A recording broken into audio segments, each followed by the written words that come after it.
ഓർമ്മിക്ക. കയ്യിലെ രക്ഷ കെട്ടുന്നത് ചരട് ജപിച്ച് കിടക്കുന്ന പ്രയോജനം ഉണ്ടോ എന്ന് ചോദിക്കും. ഞാൻ ചെറിയ ഉദാഹരണം പറയാം. ഇപ്പോ ഒരു കുട്ടി സന്ധ്യാസമയത്ത് വീട്ടിലിങ്ങനെ ഓടിക്കളിക്കാം. പെട്ടെന്നൊരു കീരിയെ കണ്ടു. ആ കുട്ടി പേടിച്ച് നിലവിളിച്ചുകൊണ്ട് വീട്ടിനകത്തേക്ക് ഓടിക്കേറി അമ്മൂമ്മ ട്രൗസർ പൊക്കി തുടക്കി ഒരടി വെച്ചു കൊടുത്തു. അത് കഴിഞ്ഞ ഉടനെ തന്നെ അമ്മൂമ്മ തലോടി. മോനെ, അമ്മൂമ്മ തല്ലിയോ? അമ്മൂമ്മക്ക് വെളിച്ചത്തിൽ ഭക്ഷണം കൊടുത്ത് ഇരുട്ടത്ത് കെടുത്താങ്കിടോ എന്നും പറഞ്ഞു. എന്തിനാ ഈ തല്ലിയെ? ആ കുട്ടിയുടെ ശ്രദ്ധ കീരിയുടെ ഭയം മനസ്സിലേക്ക് കയറുന്നതിന് മുമ്പ് ശരീരത്തിലെ വേദന മനസ്സിലേക്ക് കയറിയാൽ മറ്റേത് പോവും, ഇത് നിൽക്കും, ഈ വേദന നിൽക്കും. അതൊന്ന് തലോടിയ വേദനയും പോയി. ആ സമയത്ത് വൈകുന്നേരം കുട്ടിയോട് പറയാണ്, മോന് പേടി തോന്നുകയാണെങ്കിൽ അമ്മ ഒരു ചരട് ജപിച്ച് മോന്റെ കയ്യിൽ കെട്ടാം. അമ്മ ആ ചരട് എടുത്ത് ഷൂ ഷൂ ഷൂ ഷൂ എന്നൊക്കെ പറഞ്ഞ് നമശിവായ എന്നൊക്കെ പറഞ്ഞ് ആ കുട്ടിയുടെ കയ്യിൽ കെട്ടി. ഇനി എന്റെ മോന് പേടിയേ ഉണ്ടാവില്ല പറഞ്ഞു. ആ ചരട് കുട്ടിക്ക് ഏൽക്കും. ആ ചരട് കൊണ്ടുപോയിട്ട് പ്രതിപക്ഷ നേതാവ് അച്യുതാനന്ദന്റെ കയ്യിൽ കെട്ടിയാലോ? ഏൽക്കില്ല. കാരണം അദ്ദേഹത്തിന് ഇതിൽ വിശ്വാസമില്ല. അദ്ദേഹത്തിന്റെ ലെവല് വേറെയാ. അവിടെ അത് ഏൽക്കില്ല, ഇവിടെ ഏൽക്കും. അതുകൊണ്ട് വടക്കനാഥന്റെ അടുത്ത് പോയാലും ഗുരുവായൂരിൽ പോയാലും രാമേശ്വരത്ത് പോകുമ്പോഴും നമ്മളെ റീഇംപോസ് ചെയ്യുന്നു. റീഇംപോസിങ്. ഞാൻ ഈ കർമ്മം ചെയ്യാൻ പോവുകയാണ്. ജീവിതം അഡ്ജസ്റ്റ്മെന്റ് അല്ല, ജീവിതം അക്കോമഡേഷൻ ആണ്. ജീവിതം അഡ്ജസ്റ്റ്മെന്റ് അല്ല, അക്കോമഡേറ്റ് ചെയ്ത് ജീവിക്കണമെന്ന് ഉറപ്പിക്കാനാണ് വടക്കനാഥൻ സിനിമ കാണണം എന്നല്ല, വടക്കനാഥൻ അമ്പലത്തിൽ പോകണമെന്ന് പറഞ്ഞ് ഓർമ്മിപ്പിക്കുന്നത്. അടുത്ത ജയലളിത ശങ്കരാചാര്യരെയും കരുണാനിധിയെയും ബുദ്ധിമുട്ടിച്ചതിന്റെ ഫലമെന്ന പോലെ അവർക്ക് അനുഭവിക്കേണ്ടി വന്നു എന്ന് സാർ അഭിപ്രായപ്പെട്ടു. ഞാനും വിശ്വസിക്കുന്നു. ചോദ്യം: കാഞ്ചി ശങ്കരാചാര്യക്കും കരുണാനിധിക്കും അത്തരം അനുഭവം ഉണ്ടായത് അത് അവർക്ക് അനുഭവിക്കാൻ അർഹതയുണ്ടായത് കൊണ്ടും ആവില്ലേ? നല്ലൊരു ചോദ്യമാണ്. അവർക്ക് അനുഭവിക്കാൻ അർഹതയുണ്ടായിരുന്നത് ഈ മനുഷ്യനിലൂടെ ചെയ്യുമ്പോൾ ഈ മനുഷ്യനും എവരി ആക്ഷൻ. പക്ഷെ ഇവിടെ സംഭവിച്ചത് പ്രകൃതിയുടെ നിയമം വെച്ച് പുലർത്തലല്ല. നല്ലൊരു ചോദ്യമാണ്. പ്രകൃതിയുടെ നിയമം വെച്ച് പുലർത്തുന്നതിന് പകരം ജയലളിത ചെയ്തെന്തറിയോ? കാഞ്ചീപുരം ശങ്കരാചാര്യരുടെ ആശ്രമത്തിന്റെ മുമ്പില് കരുണാനിധിയും കൂട്ടരും DMK വോളണ്ടിയർമാരും ഈ ശങ്കരാചാര്യർക്കെതിരെ സമരം ചെയ്യാൻ പോകുമ്പോൾ ആ കരുണാനിധിയും കൂട്ടരും മുതലെടുക്കുന്നതിന് മുമ്പ് തനിക്ക് അതിന്റെ ബെനിഫിറ്റ് കിട്ടണമെന്ന് പറഞ്ഞ് ദുരുദ്ദേശത്തോടു കൂടിയാണ് ആ കർമ്മം ചെയ്തത്. അത് നിയമപരമായിട്ട് ചെയ്യേണ്ടതായിരുന്നെങ്കിൽ ഒരു ജയലളിതയ്ക്ക് ഇത് ബാധിക്കില്ല. പക്ഷേ ആ ക്രെഡിറ്റ് അയാൾക്ക് പോകാതെ എനിക്ക് കിട്ടാൻ വേണ്ടിയാണ് അത് ചെയ്തത്. അതിന്റെ അനുഭവിച്ചേ തീരും. കരുണാനിധി കുഴപ്പങ്ങളെല്ലാം ചെയ്തിട്ടുണ്ട്. പക്ഷെ 82 വയസ്സായ ഒരു മനുഷ്യനെ ബെഡ്റൂമിൽ നിന്ന് പൊക്കിക്കൊണ്ടുപോവാ ചെയ്തത്. അടുത്ത ദിവസം രാവിലെ പോരായിരുന്നു അറസ്റ്റ്. എന്തിനാ ഈ ബെഡ്റൂമിൽ നിന്ന് പോയത്? അദ്ദേഹത്തിന് എഴുന്നേറ്റ് നടക്കാൻ പോലും വയ്യ. അപ്പൊ അദ്ദേഹം ഓടിപ്പോവൊന്നുമില്ല, ശങ്കരാചാര്യരും ഓടിപ്പോവില്ല. അതിന്റെ രീതിയിൽ ചെയ്യുന്നതിന് പകരം അത് റെവഞ്ച് ആയതാണ് തിരിച്ചു കിട്ടിയത്. ഈ ചോദ്യം വളരെ അർത്ഥവത്താണ്. ഒരു രാജാവ് ഭരണാധികാരി ചെയ്യേണ്ടത് മാത്രമാണ് ചെയ്തതെങ്കിൽ സ്വധർമ്മം അഭിജാപേക്ഷ നവികമ്പിതുമർഹതി. അവനവന്റെ ധർമ്മമാണെങ്കിൽ കുഴപ്പമില്ല. ഇത് ധർമ്മത്തെക്കാൾ ഉപരി പകരം വീട്ടലാണ് ചെയ്തത്. വളരെ നല്ലൊരു ചോദ്യമാണ് ആ ചോദിച്ചത്. ഈ പേപ്പറുകളൊന്നും കളയരുത്. നല്ല ഒരു പുസ്തകമാക്കാനുള്ള ചോദ്യങ്ങളാണ്. ജാതകം ഗണിക്കുന്നതില് 2 വ്യക്തികളുടെ ഗണിതക്രിയകൾ കാണുന്നു. BV രാമൻ, ലാഹിരി ഇവർ തമ്മിലുള്ള ഗണിതത്തിലെ വ്യത്യാസമില്ല. യഥാർത്ഥത്തില് 2 ഗണിതം അല്ല ഉള്ളത്. ഒന്ന്, കുട്ടി ജനിക്കുമ്പോൾ ശിരോദർശനം, പൊക്കിൾക്കൊടി മുറിക്കുമ്പോൾ കടിബന്ധനം, തല ഭൂമിയിൽ തൊടുമ്പോൾ ഭൂസ്പർശനം, ഭൂമിയിലേക്ക് വരുമ്പോ കരച്ചില്, രോദനം, പിന്നെ സംയോഗത്തിന്റെ സമയം. 5 വേരിയേഷനാ ഉള്ളത്. 5 വേരിയേഷൻ ഉണ്ട്. അതാണ് ജാതകത്തിന്റെ പരിമിതി എന്ന് നിങ്ങളോട് പറയാൻ അടുത്ത വാക്ക്. അപ്പൊ ശരിക്ക് ഇരട്ടകൾ പ്രസവിക്കുമ്പോൾ 1 മിനിറ്റൊക്കെ മാറുമെന്ന് ചില ജ്യോത്സ്യന്മാർ പറയാറുണ്ട്. ആ 1 മിനിറ്റിലുള്ള മാറ്റമല്ല ജാതക വിവരണത്തില്. ഒരു കുട്ടി ജനിക്കുമ്പോ ശരിക്ക് ഈ പൊക്കിൾ കൊടി മുറിക്കുന്നത് ഇപ്പൊ കാത്തിരിക്കാറാ പതിവ്. ഏതാ നല്ല സമയമെന്ന് അച്ഛനും അമ്മയും ഫോൺ വിളിച്ച് ചോദിച്ചിട്ട് പറഞ്ഞാൽ അപ്പ ചെയ്യാന്ന്. സിസേറിയനൊക്കെ ചെയ്യുമ്പോ നമുക്കിഷ്ടമുള്ള സമയമാണ്. പക്ഷെ ജാതകം പ്രകൃതി തീരുമാനിക്കുന്ന സമയമാണ്. അവിടെ തന്നെ മനുഷ്യനുള്ള ലിമിറ്റേഷൻ 5 പാരാമീറ്റേഴ്സ് വേരിയന്റ് ആണ് ഉപയോഗിക്കുന്നത്. ഇതിൽ BV രാമന്റെ വളരെ ഡീറ്റെയിൽ ആയിട്ട് ഞാൻ പോയിട്ടില്ല. ലാഹിരിയുടെയാണ്, BV രാമന്റേതാണ് നല്ലതെന്ന് പറഞ്ഞ് പലരിപ്പോ ജ്യോതിഷം എഴുതുമ്പോൾ BV രാമന്റെ എഴുതാറുണ്ട്. അതിലെന്താ ഡീപ്പ് വ്യത്യാസം എനിക്ക് അറിഞ്ഞൂടാ. പാരാമീറ്ററുകളിൽ വലിയ വ്യത്യാസമൊന്നുമില്ല. ഉള്ള വ്യത്യാസം ഇപ്പൊ ഞാൻ പറഞ്ഞ 5 വേരിയന്റിനേക്കാൾ കുറവാണ്. 5 വേരിയന്റിനേക്കാൾ കുറവാണ്. 5 വേരിയന്റ് ഏതാണ്? രോദനം, ഭൂസ്പർശനം, കടിബന്ധനം, ശിരോദർശനം. 5-മത്തേത് ഏതാറിയോ? അമ്മയുടെ അണ്ഡവും അച്ഛന്റെ ബീജവും തമ്മിൽ യോജിക്കുന്ന സമയം. അത് കുട്ടി ജനിക്കുന്നതിന് 10 മാസം മുമ്പാ. കുട്ടി ജനിക്കുന്നതിന് 278 ദിവസം മുമ്പാ. അപ്പൊ വ്യത്യാസം വളരെയധികം ഉണ്ടായിരിക്കും. അത് ജാതകത്തില് മന്ത്രവാദം കൊണ്ടോ നന്മയോ തിന്മയോ ചെയ്യാൻ കഴിയുമോ? മന്ത്രവാദം സൈക്കോളജിക്കൽ ട്രീറ്റ്മെന്റാ. മണിച്ചിത്രത്താഴ് കണ്ടോ? മണിച്ചിത്രത്താഴ് 200 സൈക്കോളജിസ്റ്റിനെ കാണിച്ചു. അതിന്റെ പ്രൊഡ്യൂസർ 200 സൈക്കോളജിസ്റ്റിനെ മാത്രം തിയേറ്ററിൽ വിളിച്ചു വരുത്തി കാണിച്ചു. 200 സൈക്കോളജിസ്റ്റും പറഞ്ഞത്, കേൾക്കുന്നുണ്ടോ പറയുന്നത്? 200 സൈക്കോളജിസ്റ്റും പറയുന്നത് ഏത് തരം അറിവ് ഉപയോഗിച്ചാണെങ്കിലും ഒരു വ്യക്തിയുടെ അസുഖം മാറ്റാൻ സാധിച്ചാൽ ഇതും ഉപയോഗിക്കാം. മനസ്സിലായി? ഒരു വ്യക്തി അയാളുടെ രോഗത്തിൽ നിന്നാണ് മോചനം നേടേണ്ടത്. അത് ഏത് രീതി ഉപയോഗിച്ചാലും വിരോധമില്ല. ആ വ്യക്തിയെ സംബന്ധിച്ചിടത്തോളം അയാളുടെ രോഗം മാറണമെന്നാണ്. ഇപ്പൊ മന്ത്രവാദത്തില് തിന്മകളും ക്രൂരതകളും ധാരാളം നടക്കുന്നു. അത് മാറ്റിയിട്ട് ഞാനൊരു മന്ത്രവാദത്തിന് പോയി തോപ്പുംപടിയില്, എറണാകുളത്തെ തോപ്പുംപടിയില് ക്ലോറിൻ വാട്ടർ ഉണ്ടാക്കുന്ന ഒരു കമ്പനി, ക്ലോറിൻ വാട്ടർ. അയാള് ക്ലോറിൻ വാട്ടർ ഉണ്ടാക്കുന്നുണ്ട്, പക്ഷെ ദിവസവും നഷ്ടത്തിലാണ്. അപ്പൊ അവസാനം ഒരു സുദർശന ഹോമമൊക്കെ നടത്തി. എന്റെ ഗുരു സുദർശന ഹോമം നടത്തി. അവസാനം ആവാഹിക്കണം, ബാധ ഒഴിപ്പിക്കല്. ഞാൻ ഒരു കമ്പനിയിലെ ജോലിക്കാരെല്ലാം ഇവിടെ ഇരിക്കണം. ഈ കമ്പനിയെ കുളമാക്കാൻ നിങ്ങൾ എന്തെങ്കിലും ചെയ്തിട്ടുണ്ടെങ്കിൽ ഈ മന്ത്രവാദം കഴിയുമ്പോൾ നിങ്ങളുടെ വീട് കുളം തോണ്ടെന്ന് പറഞ്ഞു. അതോടുകൂടി ജോലിക്കാരുടെ മുട്ട് കൂട്ടിയിടിക്കാൻ തുടങ്ങി. നമ്മൾ ആവാഹനം നടത്തി എന്ത് ബാധ എന്ത് മണ്ണാങ്കട്ടെ, ഒരു ചുക്കും എനിക്ക് അറിഞ്ഞുകൂടാ, അങ്ങേർക്കും അറിഞ്ഞുകൂടാ. ആവാഹനമൊക്കെ കഴിഞ്ഞ് ഞങ്ങൾ രാത്രി ബസ് കയറാൻ തോപ്പുംപടിയിൽ നിന്നപ്പോൾ ജോലിക്കാരെല്ലാം വന്നു. സാറേ, ഞങ്ങളാ ഈ കമ്പനിയെ ഇങ്ങനെ ആക്കിയത്. ഞങ്ങൾ ക്ലോറിൻ വാട്ടർ സപ്ലൈ ചെയ്യും, പൈസ അയാൾക്ക് കൊടുക്കില്ല, കടമാണെന്നും പറഞ്ഞ് പോക്കറ്റിലിടും.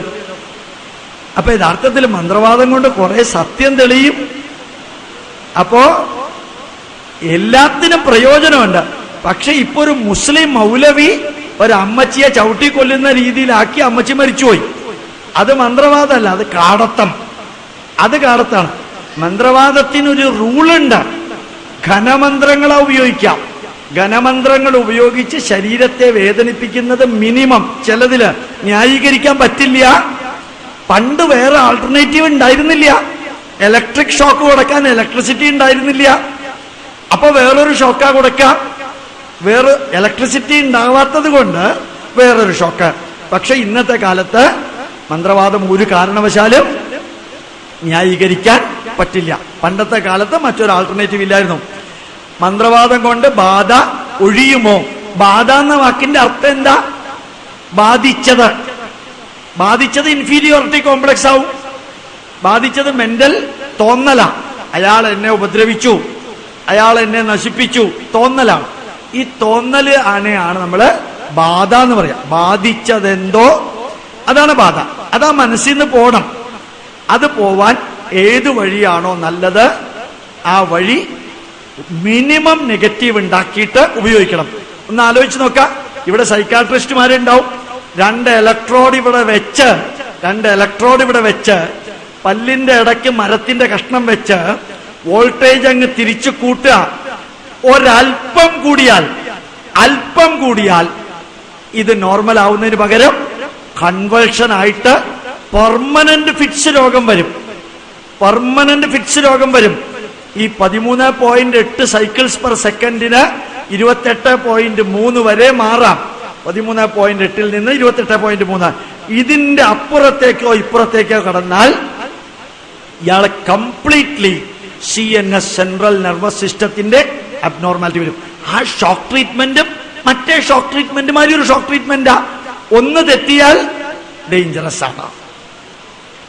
മന്ത്രവാദം കൊണ്ട് മറ്റുള്ളവരെ ശത്രുക്കളെ ദ്രോഹിക്കുവാൻ കഴിയുമോ? ഒരിക്കലും കഴിയില്ല. പക്ഷെ കഴിയും. എങ്ങനെ അറിയോ? ഇദ്ദേഹം ഒരു കുഴപ്പമില്ലാത്തവനാണ്. ഇതെല്ലാം കഴിഞ്ഞ് പോകുമ്പോ നമ്മുടെ പൂജാരി ഇദ്ദേഹത്തിനോട് പറഞ്ഞു എന്ന് വിചാരിക്കാം, താൻ സാറിന്റെ ഇടതുവശത്തല്ലേ ഇരുന്നത്, സാറിന്റെ പ്രഭാഷണ സമയത്ത് ഇടതുവശത്തിരുന്നവർ ഒരാളും ഗതി പിടിച്ചിട്ടില്ല എന്ന് പറഞ്ഞൊന്ന് വിചാരിക്കാം. അത് മതി ഇങ്ങേർക്ക് ഒരു ബാധയുണ്ടാവാൻ. ഞാൻ പറഞ്ഞത് ബാധിച്ചു അല്ലേ? അത് ചിലപ്പോ ഇങ്ങനെ പോകുമ്പോഴായിരിക്കും ഒരു കൗങ്ങിന്റെ മടല് താഴെ വീഴുന്നത്. അയാൾ പറഞ്ഞ ശരിയായി, സാറിന്റെ ഇടതുവശത്തിരുന്നു, കൗങ്ങിന്റെ ഓല എന്റെ തലയിൽ വീണു, രണ്ടും കറക്റ്റാ. അങ്ങേര് SMS അടിച്ചൊരു 15 പേർക്ക് സാറിന്റെ പ്രഭാഷണ സമയത്ത് ഇടതുവശത്തിരിക്കല്ലേ, തന്റെ കാര്യം പോക്കാന്ന് പറഞ്ഞാൽ എങ്ങനെയാ സ്പ്രെഡ് ചെയ്യുക? അതുകൊണ്ട് ശരിക്കു പറഞ്ഞാല് മന്ത്രവാദം കൊണ്ടും എങ്ങനെയാ ബലം ഉണ്ടാവുക? റോങ് ഇൻഫർമേഷൻ അകത്തേക്ക് ഫീഡ് ചെയ്യുക. റോങ് ഇൻഫർമേഷൻ, അതായത് അയാള് മന്ത്രവാദിയാണ്, തന്നെ കുളം തോണ്ടിയിട്ടേ അയാള് പുറത്തേക്ക് പോകുള്ളൂ എന്നൊരു വാക്ക് ഭയമുള്ളവന് കിട്ടിയാൽ അത് മതി അയാളുടെ ജീവിതത്തിൽ പോകാൻ. അല്ലാതെ മന്ത്രവാദം ഒന്നും ബാധിക്കുന്നു. അപ്പോ നായം ഹന്തി ന ഹന്യമാനേ ശരീരേ, ഭഗവത്ഗീതയിൽ പറഞ്ഞു, നീ ആരെയും കൊല്ലുന്നില്ല, അഥവാ നീ വധിക്കപ്പെടുന്നില്ല. എന്താ കാരണം? ഒരു രാഷ്ട്രത്തിൽ ധർമ്മം പുനഃസ്ഥാപിക്കാൻ വേണ്ടിയുള്ള കർത്തവ്യം ചെയ്യേണ്ടത് ക്ഷത്രിയനാണ്. അത് നീ ചെയ്യുന്നു. അപ്പോ ഒരു യുദ്ധം എന്ന് പറയുന്നത് മനുഷ്യരെ കൊല്ലുകയോ വധിക്കുകയോ അല്ല, രാഷ്ട്രത്തിൽ ധർമ്മം പുനഃസ്ഥാപിക്കാൻ വേണ്ടിയിട്ടുള്ള ഇതാണ്. ആ പുനഃസ്ഥാപിക്കാൻ വേണ്ടിയിട്ടുള്ള കർമ്മത്തില് കുറെ പേര് മരിക്കുന്നുവെങ്കിൽ മരിക്കാനുള്ളത് അയാളുടെ ഡെസ്റ്റിനിയാണ് എന്ന് നമുക്ക് എക്സ്പ്ലെയിൻ ചെയ്യാം. ഒരേ സമയത്ത് ഒരേ വിധത്തിൽ കൊല്ലപ്പെടണമെങ്കിൽ അവരുടെ ജാതകവും ഒരേപോലെയുള്ളതായിരിക്കുമോ? അല്ല. ഇതിനൊരു പേര് പറയാറുണ്ട്, അഗ്രിഗേറ്റ് ഹോറോസ്കോപ്പ് എന്നാ പറയാ. മരിക്കാറാവുമ്പോ കുറെ പേര് ഒരേ പ്രദേശത്തേക്ക് എത്തും മരിക്കേണ്ടവര്. അതിൽ 8ാം ഭാവം യോജിച്ചതായതുകൊണ്ടല്ല. നിങ്ങൾ തന്നെ നോക്കിയാൽ അറിയാം, മലേഷ്യൻ വിമാനം ഡിസപ്പിയർ ചെയ്തു. അതിൽ 3 പേരുടെ ഇന്റർവ്യൂ ഉണ്ടായിരുന്നു. എന്തായിരുന്നു ഇന്റർവ്യൂ അറിയോ? ഒരാള് ടാക്സി കിട്ടാൻ വൈകിയത് കൊണ്ടാണ് എയർപോർട്ടിൽ എത്താൻ വൈകിയത്, അയാൾ അത് കയറിയില്ല. മറ്റേ ആള് കുട്ടി ഓവറായിട്ട് കരഞ്ഞപ്പോ ശ്വാസം മുട്ടുന്നത് കണ്ടപ്പോ അവര് പറഞ്ഞു അടുത്ത ഫ്ലൈറ്റിൽ കയറ്റി വിടാം, കുട്ടിക്ക് എങ്ങാനും ഫ്ലൈറ്റ് കയറി കഴിഞ്ഞിട്ട് ശ്വാസം മുട്ടൽ വന്ന് മരിച്ചാൽ പ്രശ്നമാവും. അങ്ങനെ 3 ഒരു സർദാർജിയെ മാറ്റി. എന്തുകൊണ്ട് ഇവരതിനകത്ത് കയറിയില്ല എന്ന ചോദ്യത്തിന് ഉത്തരം വിധി. വിധി എന്നുള്ളത് നെഗറ്റീവ് അർത്ഥമല്ല, അവർക്ക് സമയമായിട്ടില്ല. ഇതേ പറയാൻ സാധിക്കുള്ളൂ. അതിനപ്പുറം ഒരു എക്സ്പ്ലനേഷൻ പറഞ്ഞാൽ പോലും നമ്മുടെ വീക്ഷണം മാത്രമാണ്, നമ്മുടെ വീക്ഷണമാണ്. അബ്സല്യൂട്ട് എന്താണെന്ന് പറയാൻ സാധിക്കില്ല. അവയവം ദാനം ചെയ്യുന്നത് ശരിയാണോ? ഏത് ദാനവും നല്ലതാണ്, തിന്മയ്ക്കല്ല. എങ്കില് നല്ല മലപ്പുറം കത്തി 5 ടെററിസ്റ്റിന് ദാനം ചെയ്താലുള്ള അവസ്ഥ അറിയാലോ. അപ്പൊ നല്ല ഉദ്ദേശത്തോടു കൂടിയാണെങ്കിൽ ഏത് ദാനവും നല്ലതാണ്. നിയതിയുടെ നിയമം അനുസരിച്ച് അന്ധനായുള്ളവന്റെ കണ്ണ് ദാനം ചെയ്ത അന്ധനായി മാറിയാൽ ദാനം ചെയ്യുന്ന ആൾക്ക് അന്ധത അടുത്ത ജന്മം ലഭിക്കുമോ? ജസ്റ്റ് എനിക്കൊരു ഭാഗ്യം കിട്ടിയത്, ഹൈക്കോടതി ജസ്റ്റിസ് രാമചന്ദ്രൻ നായർ ഒരു നിർദ്ദേശം വെച്ചു, ധർമ്മശാസ്ത്രം മലയാളത്തിലേക്ക് ട്രാൻസ്ലേറ്റ് ചെയ്യണമെന്ന്. 100 അധ്യായമുള്ള ധർമ്മശാസ്ത്രം ഇന്ത്യയിലെ സംസ്കൃതത്തിലെ ധർമ്മശാസ്ത്രം റീജിയണൽ ഭാഷയിലേക്ക് ട്രാൻസ്ലേറ്റ് ചെയ്യപ്പെട്ടിട്ടില്ല. ആദ്യം ചെയ്യാനുള്ള ഭാഗ്യം കിട്ടിയത് എനിക്കാണ് മലയാളത്തിലേക്ക്. അതവിടെ ഉണ്ട്. നിങ്ങൾ മലയാളത്തിലേക്ക് ട്രാൻസ്ലേറ്റ് ചെയ്ത് വായിച്ചാൽ നിങ്ങൾ കരയും. എന്താ കാരണം അറിയോ? ഒന്നും മനസ്സിലാവില്ല. ആ ധർമ്മശാസ്ത്രത്തിൽ 60 മുതൽ 66 വരെ അധ്യായങ്ങൾ നോക്കാം. അത് മുഴുവനും വിവരിക്കുന്നത് ഒരാൾ അന്ധനായിട്ട് ജനിക്കുന്നത് എങ്ങനെയാണ്, ചെകിടനായിട്ട് ജനിക്കുന്നത് എങ്ങനെയാണ്, മൂകനായിട്ട് ജനിക്കുന്നത് എങ്ങനെയാണ്, മുടന്തനായിട്ട് ജനിക്കുന്നത് എങ്ങനെയാണ്, ഇന്ന രോഗം വരാനുള്ള കാരണം എന്താണ്, അത് മുഴുവൻ വിവരിച്ചിട്ടുണ്ട്. സയന്റിഫിക് ആണോ എന്ന് ചോദിച്ചാൽ അല്ല, ലോജിക്കൽ ആണോ എന്ന് ചോദിച്ചാൽ അല്ല, റാഷണൽ ആണോ എന്ന് ചോദിച്ചാൽ അല്ല, അത് പ്രയോജനപ്രദമാണോ എന്ന് ചോദിച്ചാൽ ആണ്. രണ്ട് രീതിയിൽ. ഒന്ന്, പഴയത് പറഞ്ഞിരിക്കുന്നത് പലതും ഇപ്പൊ ശരിയാണെന്ന് ശാസ്ത്രം അംഗീകരിച്ചു കൊണ്ടുവരുമ്പോൾ ചിലതിനെല്ലാം ഇതാണ് ഉത്തരം.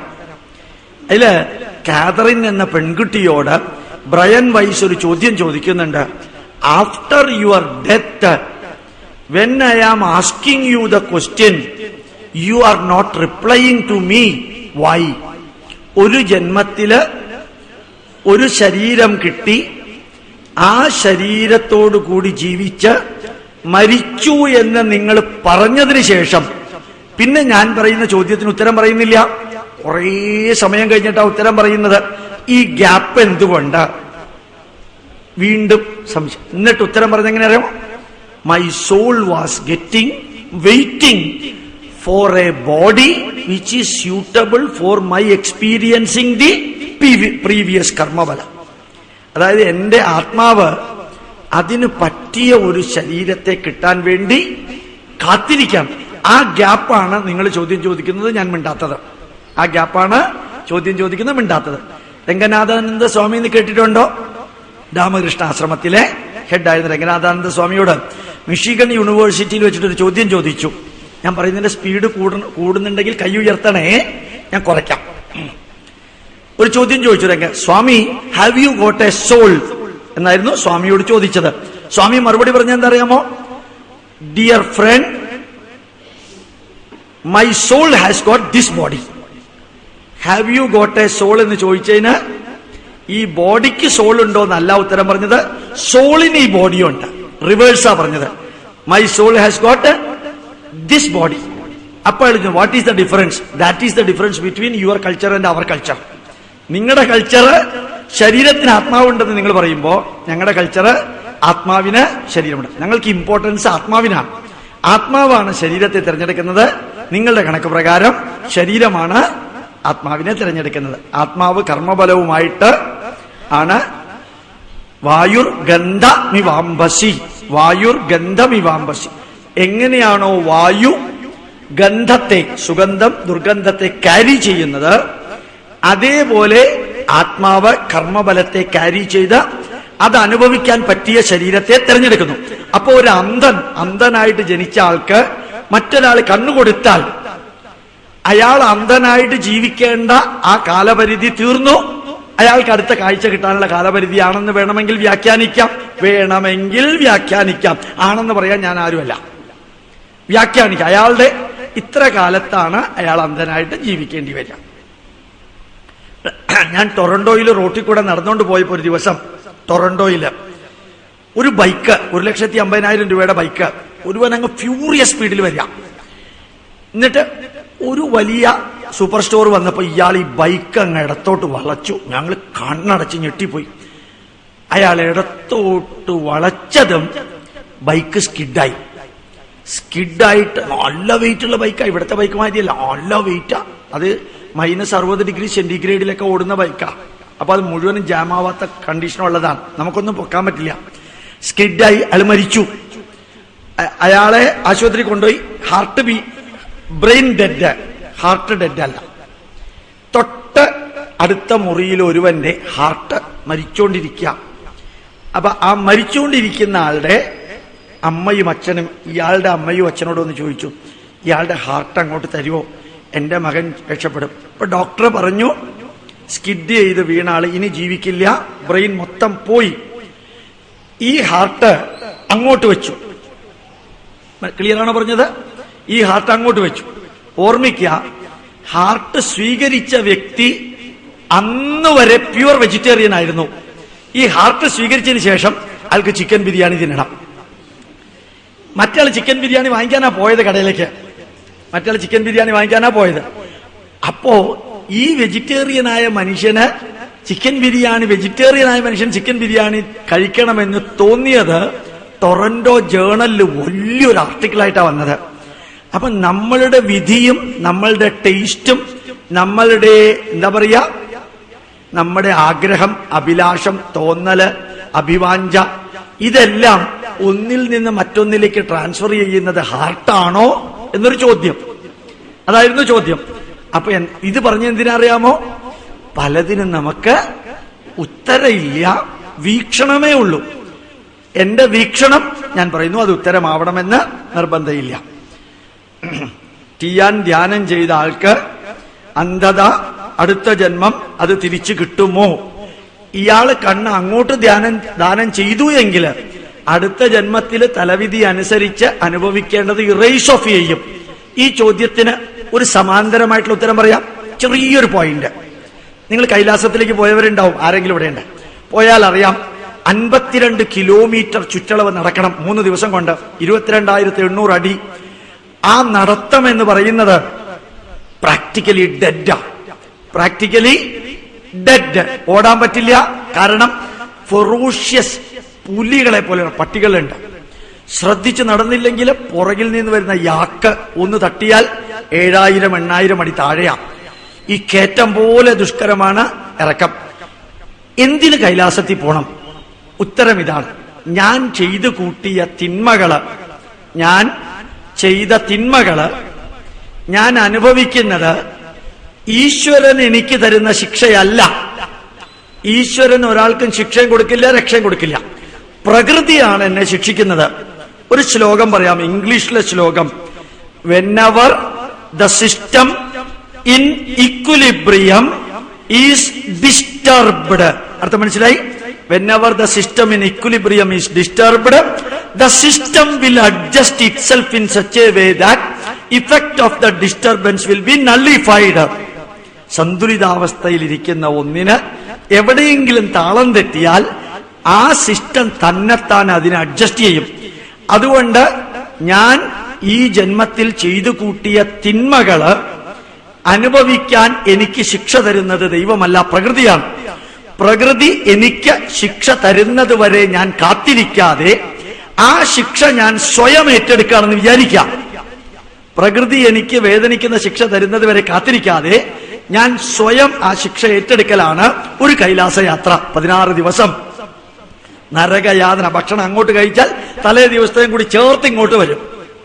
ടോയ്ലറ്റ് എന്ന് പറയുന്നത് ഈശ്വരാനുഗ്രഹം കൊണ്ടില്ല, വെള്ളം എന്ന് പറയുന്നത് ഇല്ല, ഐസേ ഉള്ളൂ. എവിടെയെങ്കിലും കാല് വെക്കുന്ന ശ്രദ്ധിക്കാതെ വെച്ചാൽ വീഴുന്നത് ചിലപ്പോൾ ഗൗരികുണ്ഡത്തിലേക്കായിരിക്കും. കറക്റ്റ് 3 ഇഞ്ചിന്റെ വ്യത്യാസത്തിലാണ് ഞാൻ രക്ഷപ്പെട്ടത്. എന്റെ കയ്യ് താഴെ വീണ് ഞാൻ മറച്ചു. 7,000 അടി താഴത്തേക്ക് വീഴാതിരിക്കാനുള്ള കാരണം ഏതോ ജന്മത്തിന്റെ പുണ്യം കൊണ്ടാ. അപ്പോ ഈ കൈലാസയാത്രയില് ഞാൻ അനുഭവിച്ച് തീർക്കേണ്ട കുറെ ദുഃഖങ്ങളും വേദനകളും അനുഭവിച്ച് തീർത്ത് താൻ നിരന്തരം ചെയ്യുന്ന കർമ്മങ്ങളിൽ താൻ അനുഭവിക്കേണ്ടത് അനുഭവിച്ച് തീർത്തു കഴിഞ്ഞത് ബാക്കി അനുഭവിച്ചാൽ മതി ഈ ലോകത്തില്. അപ്പോ കണ്ണുള്ളവൻ അയാളുടെ ഒരു കണ്ണില്ലാത്തവന് കൊടുക്കുമ്പോൾ അയാളുടെ കുറെ സുഖങ്ങൾ അയാൾ വേണ്ടാന്ന് വെച്ചിട്ട് അയാൾ ചെയ്യുന്ന ത്യാഗം ഒരു കണ്ണുകൊണ്ട് ജീവിക്കേണ്ടി വരുമ്പോൾ അയാൾ അനുഭവിച്ചു തീർക്കേണ്ട കുറെ നെഗറ്റീവുകൾ ഇറേസ് ഓഫ് ചെയ്യുമ്പോൾ അടുത്ത ജന്മത്തില് അയാളുടെ കണ്ണും ജീവിതവും കുറെ കൂടി ധന്യമാവുക. അല്ലെങ്കിൽ ആ ജന്മത്തിൽ അനുഭവിക്കാനിരിക്കുന്ന പലതും അനുഭവിക്കാതെ അപ്പുറത്തേക്ക് കടക്കാൻ സാധിക്കും. ഞാൻ പറഞ്ഞതിന്റെ സ്പീഡ് കൂടിയോ ഇല്ല? മനസ്സിലായില്ലെന്നല്ലേ ഉള്ളൂ. എന്റെ ജാതകം നോക്കിച്ചപ്പോ ജ്യോത്സ്യൻ പറഞ്ഞു എനിക്ക് മുജ്ജന്മത്തിലും ഈ ജന്മത്തിലും സർപ്പദോഷമുണ്ട് എന്ന്. എന്താണ് സർപ്പദോഷം? 9ാം ഭാവത്തില് ചിലപ്പോ രാഹു ഉണ്ടാവും. അത് 9ാം ഭാവത്തില് രാഹു ഉണ്ടാവുകയും നീചത്തിലുള്ള ശനി, മേടത്തിലുള്ള ശനിയുടെ ദൃഷ്ടി ഉണ്ടാവുകയും ചെയ്താൽ സർപ്പദോഷം ഉണ്ടാവുമെന്ന് പറയും. അതൊന്നും നോക്കാനൊന്നും പോവണ്ട. സർപ്പദോഷം ഉണ്ടാവുമെന്ന് എന്തെങ്കിലുമൊക്കെ വരുമ്പോഴത്തേക്കും സർപ്പദോഷം തീർന്നു എന്ന് അങ്ങോട്ട് വിചാരിച്ചേക്കാം. സർപ്പദോഷം ഉണ്ടെന്ന് പറയുമ്പോഴത്തേക്കും റോട്ടിൽ കൂടെ നടക്കുമ്പോഴത്തേക്കും വല്ലതിനെ കാണുമ്പോഴത്തേക്കും സർപ്പം മുമ്പിൽ വരിക, സ്വപ്നത്തിൽ സർപ്പം കാണുക, അല്ലെങ്കിൽ എന്തെങ്കിലും പ്രശ്നം വരുമ്പോഴത്തേക്കും സർപ്പത്തിനെ ഓർമ്മ വരിക. ഇങ്ങനെയുള്ള കുറെ സർപ്പസംബന്ധമായിട്ടുള്ള ദോഷങ്ങൾ. പൈതൃകം എന്ന സിനിമ കണ്ടിട്ടുണ്ടോ? സുരേഷ് ഗോപിയുടെ അല്ലേ? യുക്തിവാദിയായിട്ടുള്ള ഭാര്യ രാത്രി കിടന്ന് ഉറങ്ങുമ്പോ വയറ്റിൽ സർപ്പം വീഴുന്നതായിട്ട് സ്വപ്നം കാണുന്നുണ്ടല്ലേ? അബോർഷൻ സംഭവിച്ചു. രണ്ടാമത്തെ പ്രാവശ്യം അബോർഷൻ സംഭവിക്കാതിരിക്കാൻ നേരെ തിരിച്ച് നരേന്ദ്രനാഥിന്റെ വീട്ടിലേക്ക്, അച്ഛന്റെ വീട്ടിലേക്ക് വന്നിട്ട് ഓർമ്മയുണ്ടല്ലോ, ഒരു യാഗമൊക്കെ നടത്തുന്ന ശീലം. അതാണ്. അപ്പോ സർപ്പദോഷം എന്ന് പറയുന്നത് യഥാർത്ഥത്തില് ആ കാണിച്ചിരിക്കുന്നതിന്റെ വിവരണമാണ് സർപ്പദോഷം.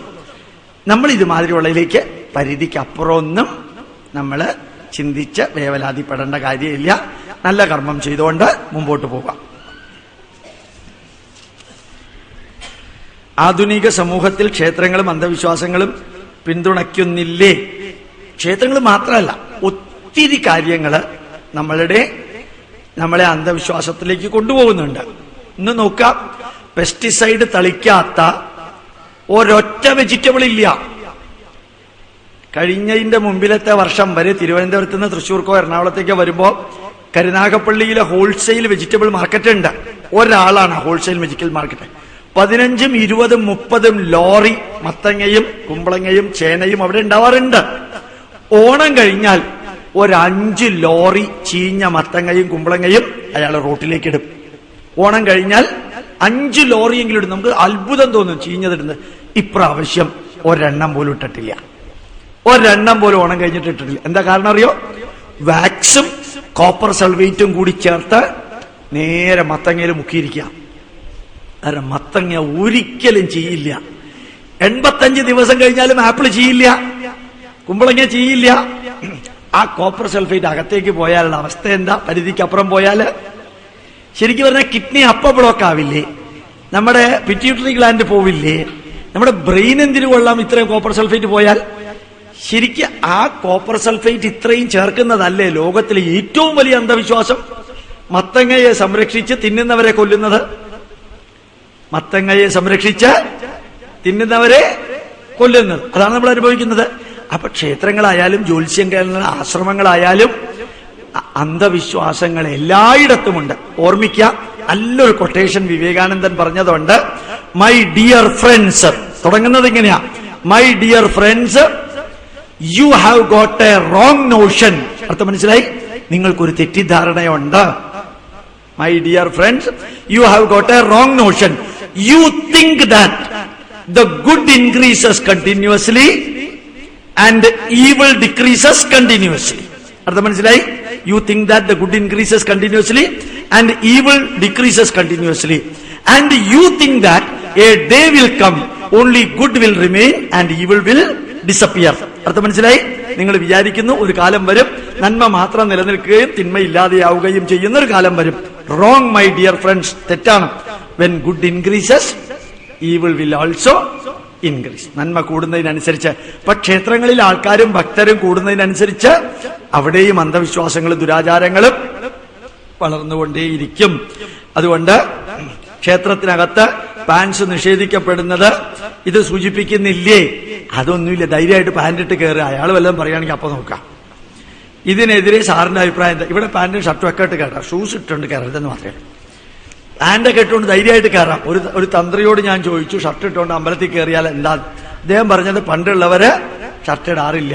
പണ്ട് ഷർട്ടേ ഉണ്ടായിരുന്നില്ല, പിന്നെ എങ്ങനെ ഇടുന്നേ? പണ്ട് ഷർട്ട് ഉണ്ടായിരുന്നോ? പണ്ട് ഷർട്ട് ഉണ്ടായിരുന്നില്ല. ശക്തൻ തമ്പുരാൻ ഷർട്ട് ഇട്ടുകൊണ്ടാണ് യുദ്ധത്തിന് പോയത്. അപ്പോ പിന്നെ ചില വ്യക്തികളെ പലരും ബഹുമാനിക്കുന്നു. ഓവറായിട്ട് ബഹുമാനിക്കുമ്പോ അവര് പറയുന്നത് നിരസിച്ചാൽ ശാപം കിട്ടുമെന്ന് പേടി. ഒരു കാര്യം ഞാൻ ഉറപ്പിച്ചു പറയാം, ഈ ലോകത്തിലെ ഒരു മനുഷ്യനും ഒരാളെ ശപിക്കാൻ യോഗ്യതയില്ല. ഒരിക്കലും ശാപം ഏൽക്കില്ല. പ്രൊവൈഡഡ് നമ്മൾ നല്ലതാ ചെയ്യുന്നതെങ്കിൽ ഒരാൾക്ക് ശപിക്കാനുള്ള യോഗ്യതയും ഇല്ല. ന്യൂമറോളജിയും അസ്ട്രോളജിയും കമ്പയർ ചെയ്യാൻ കഴിയുമോ? ന്യൂമറോളജിയെ കുറിച്ച് എനിക്ക് വലുതായിട്ട് അറിഞ്ഞൂടാ. അപ്പൊ ഇവിടെ ന്യൂമറോളജിയിലെ വളരെ പ്രഗത്ഭനായിട്ടുള്ള ഒരു വ്യക്തി ഉണ്ട് അവിടെ. അദ്ദേഹം പറഞ്ഞതനുസരിച്ചിട്ടാണ് ഈ ക്ഷേത്രത്തിന്റെ തറവാടുള്ള കൊട്ടിലിയിൽ മാറാത്തെ ഫാമിലി അവിടെ ഒരു വനദുർഗാ പ്രതിഷ്ഠയൊക്കെ നടത്തിയത്. അദ്ദേഹം പറഞ്ഞതും ഇവർക്ക് അനുഭവം വന്നതും ഒരേപോലെയാണെന്ന് പറയുന്നു. എനിക്ക് വലുതായിട്ട് അറിഞ്ഞൂടാ. തിരുവനന്തപുരം ജില്ലാ കളക്ടറായിരുന്ന ശ്രീ നന്ദകുമാർ IAS കോൺഫർ ചെയ്തതാ. IAS എടുത്തതല്ല, IAS കോൺഫർ. നന്ദകുമാർ ഒരു വലിയ ന്യൂമറോളജിസ്റ്റാണ്, വളരെ വലിയൊരു ന്യൂമറോളജിസ്റ്റാണ്. അദ്ദേഹം പറയുന്നു ന്യൂമറോളജി പെർഫെക്റ്റ് ആണെന്ന്. എനിക്ക് ഒട്ടും അറിഞ്ഞൂടാ. ഒട്ടും അറിയാത്തൊരു വിഷയത്തെക്കുറിച്ച് ഞാൻ വല്ല കമന്റും പറയുന്നത് തെറ്റാണ്. പക്ഷെ പ്രയോജനപ്പെടുമെങ്കിൽ ഉപയോഗിക്കാം, പ്രയോജനപ്പെടില്ല എങ്കിൽ കളയാം. അന്ധവിശ്വാസമാണെന്ന് തോന്നുകയാണെങ്കിൽ നിരാകരിക്കാം. ഒരു ജാതകം തന്നെ തന്നിട്ടുണ്ട്. അതെങ്ങനെ ഞാൻ നോക്കാം, പിന്നെ നോക്കാം. ഒരാൾ ജാതകം എഴുതി തന്നിട്ടുണ്ട്. ജാതകം നോക്കാൻ പറ്റില്ല, ഭാവചക്രം വെച്ചിട്ട് അതിന്റെ ലഗ്നം റീകാൽക്കുലേറ്റ് ചെയ്യണ്ടേ, പിന്നെ എങ്ങനെയാ പറ്റുക? ചക്രം എഴുതി തന്നു കഴിഞ്ഞാൽ പറ്റില്ല. ഇനി നമുക്ക് വിഷയത്തിലേക്ക് പോകാം. പെട്ടെന്ന് നോക്കാം. ജ്യോതിഷത്തിലെ യുക്തി, ജ്യോതിഷത്തിന്റെ നോൺ സയന്റിഫിക് ആയിട്ടുള്ള വിവരണങ്ങള്, ഋഷിവര്യന്മാരുടെ സിദ്ധി. അവിടെ ഇരുന്നോണ്ട് കുറെ പേര് ചോദിച്ചു. ഒരു ചെറിയ ഉദാഹരണം പറയാം സിദ്ധി എന്നുള്ളതിനാണ്. 2002 government of India special rule പ്രകാരം എനിക്ക് ഡീലിറ്റ് തന്നത്. ഡീലിറ്റ് തരാൻ വേണ്ടി എന്നെ ഇവാലുവേറ്റ് ചെയ്ത പ്രൊഫസർ, ആ പ്രൊഫസറും ഞാനും ഒരു 3 സ്റ്റാർ ഹോട്ടലിൽ ഒരേ മുറിയിലാണ് താമസിച്ചത്. ആ പ്രൊഫസറുടെ ശരീരം നമ്മുടെ ഗവർണറെ പോലെ ഇരിക്കും, ഇപ്പോഴത്തെ ഗവർണറെ പോലെ ഇരിക്കും. 3ാമത്തെ നിലയിൽ ഒരേ റൂമില്. അദ്ദേഹം എന്നോട് വിളിച്ചു പറഞ്ഞു, Gopalakrishnan, I will show you A technique എന്ന് പറയും. എന്നിട്ട് ജനലിൽ കൂടെ 1.5 കിലോമീറ്റർ അപ്പുറത്ത് കിടക്കുന്ന ഒരു പശുവിനെ കാണിച്ചു തന്നു. ആ പശുവിനെ കാണിച്ചു തന്നിട്ട് ഇദ്ദേഹം എന്നോട് പറഞ്ഞു, now you look to that cow, I am going to tell stand up. എന്നിട്ട് ഇയാൾ പറഞ്ഞു സ്റ്റാൻഡപ്പ്. 1.5 കിലോമീറ്റർ അപ്പുറത്തുള്ള കൗ, പശു. ഇയാൾ പതുക്കെ, ഞാൻ കേൾക്കാ പറയണേ, അത് എഴുന്നേറ്റു, വാക്ക്. ആ പശു നടന്നു. എന്നിട്ട് ഇയാൾ പറഞ്ഞു ലൈ ഡൗൺ. ആ പശു കിടന്നു. വീണ്ടും ഇയാൾ പറഞ്ഞു സ്റ്റാൻഡപ്പ്, വാക്ക്. കുറെ കൂടി നടന്നു. എന്നിട്ട് അയാൾ പറഞ്ഞു now my power is over, now my power is ഓ. ഇനി ഞാൻ പറഞ്ഞത് കേൾക്കില്ല. എന്നിട്ട് അയാൾ പറയായിരുന്നു, ഒരേ വാക്കോ ഒരേ മന്ത്രോ ഒരേ കാര്യമോ സാധനയുണ്ടെന്ന് സങ്കല്പിച്ച് നിരന്തരം പറഞ്ഞാൽ നിങ്ങൾക്ക് സിദ്ധി ഉണ്ടാവും, സാധന ഉണ്ടാവും. അതിലൂടെ നിങ്ങൾക്ക് ചെറിയ ചെറിയ കാര്യങ്ങൾ നേടാം. പക്ഷേ വളരെ വളരെ ഉത്കടമായ ഇച്ഛാശക്തിയോടുകൂടി ചില കാര്യങ്ങൾ ചെയ്താൽ കുറേ കാലത്തേക്ക് നമുക്ക് സിദ്ധി ഉണ്ടാവും. ഒരു വരി കൂടി ഞാൻ പറയാം. ആത്മാർത്ഥമായിട്ട് 3 ഇംഗ്ലീഷ് വാക്ക്: devotion, dedication, sincerity. DDS. Devotion, dedication, സിൻസിയറിറ്റിയോടുകൂടി ജാതകം നോക്കി കുറേ പ്രവചനങ്ങൾ നടത്താം. മനസ്സിലായി? ഡിവോഷൻ, ഡെഡിക്കേഷൻ, സിൻസിയറിറ്റിയോടുകൂടി കുറേ പ്രവചനങ്ങൾ നടത്താം. അത് നടത്തി നടത്തി നടത്തി നടത്തി നിങ്ങളതൊരു യജ്ഞമായിട്ടെടുത്താൽ ആദ്യം നിങ്ങൾ ശരിയായിട്ടുള്ളത് പറയും, പിന്നെ പിന്നെ പിന്നെ പറയുന്നത് ശരിയായിത്തീരും. വരിയുടെ വ്യത്യാസം മനസ്സിലായോ? ആദ്യം ശരിയായിട്ടുള്ളത് പറയും, പിന്നെ പിന്നെ പിന്നെ പറയുന്നത് ശരിയായിത്തീരും. ഇതിന്റെ രണ്ടിന്റെയും ഇടയ്ക്കുള്ളൊരു പോയിന്റാണ് ക്രിട്ടിക്കൽ പോയിന്റ് ഓഫ് സിദ്ധി. സിദ്ധിയുടെ ക്രിട്ടിക്കൽ പോയിന്റാണ്. എന്താ ക്രിട്ടിക്കൽ പോയിന്റ് എന്ന് പറഞ്ഞാല്, യുറേനിയം 1.414 കിലോഗ്രാം, 1.414 കിലോഗ്രാം യുറേനിയത്തിന് താഴെ. മനസ്സിലായി? 1.4 കിലോഗ്രാമില് എത്ര ന്യൂട്രോൺ ബോംബാർഡ് ചെയ്താലും അത് ആറ്റം ബോംബാവില്ല. 1.414 കിലോഗ്രാമിന് അപ്പുറത്തേക്ക് പോയാലേ ബോംബ് പൊട്ടുള്ളൂ. അപ്പൊ 1.414 കിലോഗ്രാമിന് പറയുന്ന പേരെന്താണ്? Critical mass. എന്റെ പേരാണ് ക്രിട്ടിക്കൽ. ഞാനും നിങ്ങളും നിരന്തരം ഒരേ കർമ്മം ചെയ്താൽ അത് ഡിവോഷൻ, ഡെഡിക്കേഷൻ, സിൻസിയറിറ്റിയോട് കൂടിയാണ് ചെയ്യുന്നതെങ്കിൽ ആദ്യം ശരിയായിട്ടുള്ളത് പറഞ്ഞ് അതൊരു തപശ്ചര്യയായാൽ പിന്നെ പറയുന്നതെല്ലാം ശരിയായിത്തീരും. ആ പറയുന്നത് ശരിയായി തീരുന്നതിനാണ് നമ്മൾ സാധാരണഗതിയിൽ സിദ്ധി എന്ന് പറയുന്നത്. ഒരു കാര്യം ഉറപ്പാണ്, നാദിയ കൊമനേഷി എന്ന് കേട്ടിട്ടുണ്ടോ? ഇത്തിരി പ്രായമായിട്ടുള്ളവർ കേട്ടിട്ടുണ്ടോ? ജിംനാസ്റ്റിക്. അവര് ജിംനാസ്റ്റിക് കാണിച്ചപ്പോഴത്തേക്കും സ്കോർ ബോർഡിൽ എത്രയാ വന്നേ അറിയോ? ഒളിമ്പിക്സില് 9.99 വന്നില്ല, 0.00 മാത്രമേ വന്നുള്ളൂ. എന്താ കാരണം? അത് ക്രിട്ടിക്കൽ ലെവൽ ക്രോസ് ചെയ്തു. 10 പോയിന്റ് ക്രോസ് ചെയ്തപ്പോ അവര് ജിംനാസ്റ്റിക്കിൽ അവസാനത്തെ വാക്കായി നാദിയ കൊമനേഷി ഇപ്പൊ ശരീരത്തെ നിരന്തരം സാധന ചെയ്താല് ആ ശരീരം എത്രത്തോളം ജിംനാസ്റ്റിക്കിൽ വളയുമോ അതേപോലെ മനസ്സിനെ സാധകം ചെയ്താല് മനസ്സ് സിദ്ധിയുള്ളതായിട്ട് തീരും. മനസ്സിലാവുന്നുണ്ട്? ശരീരത്തിന് സിദ്ധി ഉണ്ടാവുമെങ്കിൽ മനസ്സിന് സിദ്ധി ഉള്ളതായി തീരും. അപ്പോ സിദ്ധി പറഞ്ഞു, ജ്യോതിഷത്തിന് ആധാരമായ പുരാതന ഋഷിവര്യന്മാരുടെ വിവരണം. അതായത് നമ്മൾ നേരത്തെ പറഞ്ഞത് കാരകത്വം, ഉച്ചക്ഷേത്രം, നീചക്ഷേത്രം, ശത്രുക്ഷേത്രം, ബന്ധുക്ഷേത്രം, അതുപോലെ തന്നെ ദശ, ഇതെല്ലാം നമ്മുടെ ഋഷിവര്യന്മാര് വിവരിച്ചിരിക്കുന്നതാണ്. ഓർമ്മിക്കുക, ശ്രീകൃഷ്ണൻ ജാതകത്തെ അടിമുടി എതിർത്തതാ. എന്താ കാരണം അറിയോ?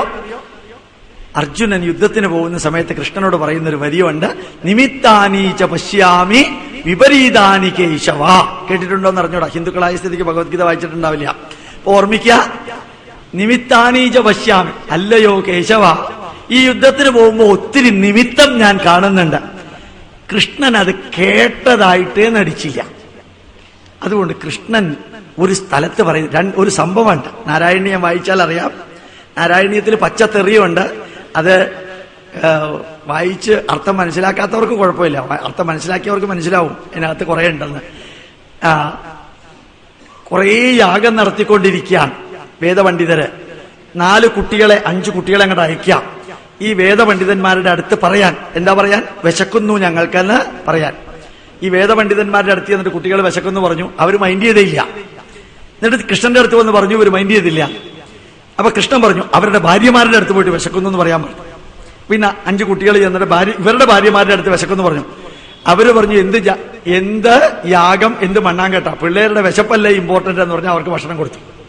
അപ്പൊ കൃഷ്ണൻ പറഞ്ഞു, ഈ രാപ്പകലിരുന്ന് ഈ യാഗം ചെയ്യലൊന്നും അല്ല പുണ്യം, ഇവരെക്കാളും പുണ്യവാന്മാരാണ് അവരുടെ ഭാര്യമാര്.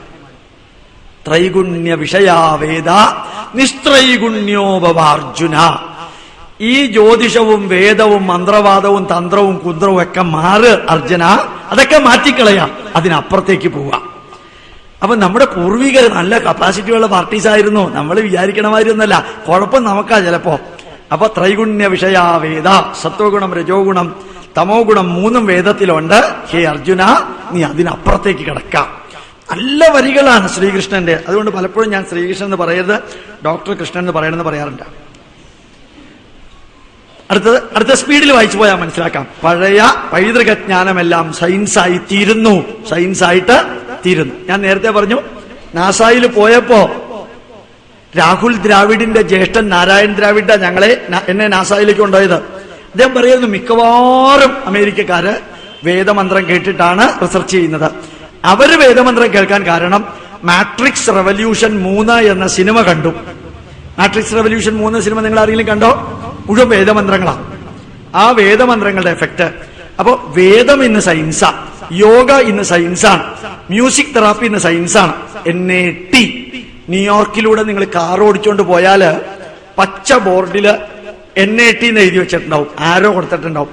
New age therapy. New age therapy. New age therapy എന്താ അറിയോ? സുഹൃതം എന്ന സിനിമ കണ്ടാൽ മനസ്സിലാവും. നേരത്തെ ഞാൻ പറഞ്ഞത് പൈതൃകം. സുഹൃതം എന്ന സിനിമയില് മമ്മൂട്ടിക്ക് ബ്ലഡ് ക്യാൻസർ ആണ്. ആ ബ്ലഡ് ക്യാൻസർ, മാഡം ചോദിക്കുകയാണ്, ഇയാൾക്ക് സിനിമ കാണൽ തന്നെയാണോ ജോലി? അപ്പോ മമ്മൂട്ടി ബ്ലഡ് ക്യാൻസർ ആണ്. ആ ബ്ലഡ് ക്യാൻസർ മാറാൻ ട്രീറ്റ്മെന്റ്, സൈക്കോളജിക്കൽ ട്രീറ്റ്മെന്റ്, ആത്മീയമായ ചികിത്സ, ഭസ്മം ഉപയോഗിച്ചുള്ള ചികിത്സ പ്ലസ് മരുന്ന്. ആ ട്രീറ്റ്മെന്റ് ആണ് ഡോക്ടർ VP ഗംഗാധരൻ ഇപ്പൊ ഇംപ്ലിമെന്റ് ചെയ്യുന്നത്. Doctor VP Gangadharan lake shore ഹോസ്പിറ്റലിലെ അദ്ദേഹം ഇംപ്ലിമെന്റ് ചെയ്യാറ്. അപ്പൊ ന്യൂ ഏജ് തെറാപ്പി മുഴുവനും ഭാരതത്തിന്റെ പൈതൃകമാണ്. ന്യൂ ഏജ് തെറാപ്പി മുഴുവനും ഭാരതത്തിന്റെ പൈതൃകം. എന്താണ് പൈതൃകം? ശരീര മനസ്സോക പരസ്പരമനുവ്രജേത് ആധാര ആധേയ ഭാവേന തപ്താജ്യ ഘടയോരിവ. ശരീരവും മനസ്സും കോംപ്ലിമെന്ററിയാണ്. ശരീരത്തിനുണ്ടാകുന്ന സുഖദുഃഖങ്ങൾ മനസ്സിനെ ബാധിക്കും, മനസ്സിനുണ്ടാകുന്ന സുഖദുഃഖങ്ങള് ശരീരത്തെ ബാധിക്കും. അപ്പൊ ശരീരത്തെ ട്രീറ്റ് ചെയ്യാൻ ഏറ്റവും എളുപ്പം മനസ്സിനെ ട്രീറ്റ് ചെയ്യുക. അതിപ്പോ ന്യൂ ഏജ് തെറാപ്പിയായി, യോഗ ന്യൂ ഏജ് തെറാപ്പിയായി, ആയുർവേദ, മന്ത്ര തെറാപ്പി, ആചാരങ്ങള് പ്യൂർലി സയന്റിഫിക് ആയിട്ട് മാറുന്നു. അത് ഭാരതീയ പൈതൃകം പലതും സയന്റിഫിക് ആയിട്ട് മാറിക്കൊണ്ടിരിക്കുന്ന കാലഘട്ടത്തില് ജ്യോതിഷവും അതേപോലെ നമുക്ക് യൂസ്ഫുൾ ആക്കി മാറ്റാം. അതിന്റെ എക്സാമ്പിളാണ് കൊടുത്തിരിക്കുന്നത് മന്ത്രങ്ങള്. അടുത്തത് വാസ്തു. വാസ്തു ഫെയർഫീൽഡ് എന്നൊരു സ്ഥലമുണ്ട്, നിങ്ങൾ കേട്ടിട്ടുണ്ടോ എന്ന് അറിഞ്ഞൂടായിരിക്കും. അയോവ സ്റ്റേറ്റിൽ, അമേരിക്കയിൽ ഫെയർഫീൽഡില് 32,000 വീടുകളാണ് ഉള്ളത്. ലോകത്തിൽ വാതിലടയ്ക്കാത്ത ഒരു കോർപ്പറേഷൻ അവർ മാത്രം. അവിടെ വാതിലിന് ബോൾട്ടില്ല, ലോക്കില്ല. ഞാൻ അവിടെ പോയിട്ട് 7 ദിവസം താമസിച്ചിട്ടുണ്ട് ഫെയർഫീൽഡില്. മഹർഷി മഹേഷ് യോഗിയുടെ കേന്ദ്ര യൂണിവേഴ്സിറ്റി അവിടെയാ ഉള്ളത്. അവിടെ ആരും ഏത് വീട്ടിലേക്കും കയറി ചെല്ലാം, ഒരു പ്രോബ്ലം ഇല്ല. അവിടെ നോൺ വെജിറ്റേറിയൻ ഇല്ല, സിഗരറ്റ് ഇല്ല, മദ്യം ഇല്ല, ഒന്നുമില്ല.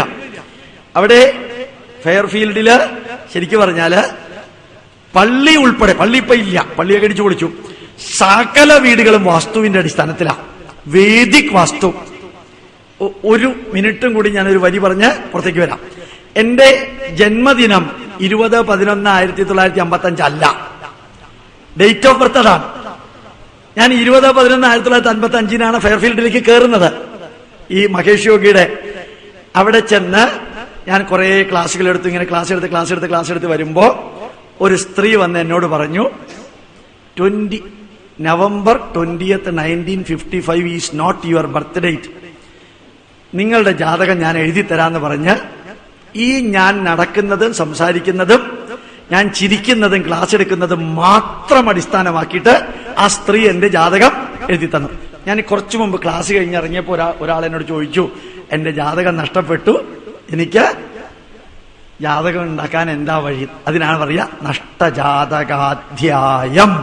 എന്തായാലും പറയാ നഷ്ടജാതക അധ്യായം. അതായത് ഇയാളുടെ ചിരി, ഇയാളുടെ സംസാരം, ഇയാളുടെ പെരുമാറ്റം, ഇയാളുടെ തലമുടി, ഇയാളുടെ നെറ്റി, പലതും വാച്ച് ചെയ്ത് അയാളുടെ ജാതകം എഴുതുന്നതിന് പറയാണ് ജാതകം നഷ്ടമായാൽ അത് എങ്ങനെ ഉണ്ടാക്കാന്നുള്ള ബിഹേവിയറൽ പാറ്റേണിൽ നിന്ന്. ആ സ്ത്രീ എനിക്ക് എഴുതി തന്ന ജാതകം എന്റെ കയ്യിലുണ്ട്, എന്റെ ഒറിജിനൽ ജാതകം എന്റെ കയ്യിലുണ്ട്. രണ്ടും ഒന്ന് തന്നെയാ, രണ്ടും ഒന്ന് തന്നെ. എനിക്ക് അത്ഭുതം തോന്നാറ് അതാണ് വേദിക് അസ്ട്രോളജി. വേദിക് അസ്ട്രോളജിയുടെ അടിസ്ഥാനത്തിലാണ് 32,000 വീടുകൾ ഉണ്ടാക്കിയിരിക്കുന്നത്. അതുകൊണ്ട് വാസ്തുവിന്റെ നന്മകൾ എടുത്താൽ അതിന്ന് സയന്റിഫിക് ആയിട്ട് വരുന്നു. ആയുർവേദം സയന്റിഫിക് ആണ്. കയ്യിൽ നോട്ടീസ് ഉണ്ടല്ലോ, ഇല്ലേ? ഈ നോട്ടീസ് ഉണ്ടല്ലോ, ഇല്ലെങ്കിൽ കൈ ഉയർത്തിയാൽ അവിടെ നിന്ന് തരും. അടുത്ത യോഗാസനം വരുന്നുണ്ട്. സംസ്കൃത ഭാഷ, സംഗീത ചികിത്സ, പ്രാർത്ഥന. പ്രാർത്ഥന എന്ന് പറയുന്നത് ഡേവിഡ് എന്ന് പറയുന്ന ഒരാളുണ്ട്, ഫെയ്ത്ത് ഹീലിംഗിന്റെ ആളാണ് ഡേവിഡ്. ക്രിസ്ത്യാനിയല്ല, ഹിന്ദുവാ. അമേരിക്കയില് ന്യൂയോർക്കില് ഒരാൾക്ക് സുഖമില്ല. ന്യൂയോർക്കിൽ സുഖമില്ലാത്ത ആളോട് ഒരു മുറിയിൽ കയറിയിട്ട് വാതിലടച്ച് പ്രാർത്ഥിക്കാൻ പറയാം. എന്നിട്ട് അയാൾ പ്രാർത്ഥിക്കുന്ന സമയത്ത് ഇവിടെ ഈ അമ്പലത്തിൽ പുഷ്പാഞ്ജലി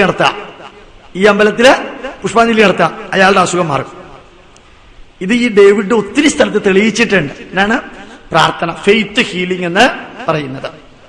എനിക്ക് വേണ്ടി ഒരാൾ പ്രാർത്ഥിക്കുന്നു, മന്ത്രം ജപിക്കുന്നു, അല്ലെങ്കിൽ പൂജ നടത്തുന്നു, മറ്റുള്ളതെല്ലാം ഞാൻ അറിഞ്ഞുകൊണ്ട് അയാൾ നടത്തുന്ന സമയത്ത് ഞാൻ അതിൽ തന്നെ ഫെയ്ത്ത് വെച്ചിട്ട് ചെയ്യുന്നു. അപ്പൊ പ്രാർത്ഥന ഇന്ന് പ്രകൃതി ചികിത്സ, ധ്യാനം, മാനസിക വീക്ഷണം, ഉപനിഷത്തുക്കള്, ഭാരതീയ ഗ്രന്ഥങ്ങള്, ഇവയെല്ലാം പൈതൃകമായിട്ടുള്ള അറിവ് ഇന്നത്തെ ലോകം എടുക്കുന്നതിന് തെളിവാണ്. അതുകൊണ്ട് ഭാരതീയ ജ്യോതിഷത്തിലെ സയൻസ് അത് നമ്മൾ എടുത്ത് പ്രയോഗിക്കുകയാണെങ്കിൽ നമുക്ക് കുറേ അധികം പ്രയോജനപ്പെടും. അതിൽ വരാൻ പാടില്ലാത്ത തെറ്റുകൾ. ആദ്യത്തെ പോയിന്റ് ഞാൻ തുടക്കത്തിൽ പറയണ്ടായി, ഗ്രഹങ്ങൾ. ആ ഗ്രഹങ്ങൾ എന്താന്ന് മനസ്സിലാക്കണം. Planet is not equal to ഗ്രഹങ്ങൾ. അപ്പൊ പ്ലാനറ്റിന് സംസ്കൃതത്തിലെ വാക്ക് താരാഗ്രഹങ്ങൾ. അപ്പൊ ഭൂമി, ചൊവ്വ, ബുധൻ, ഗുരു, ശുക്രൻ, ശനി.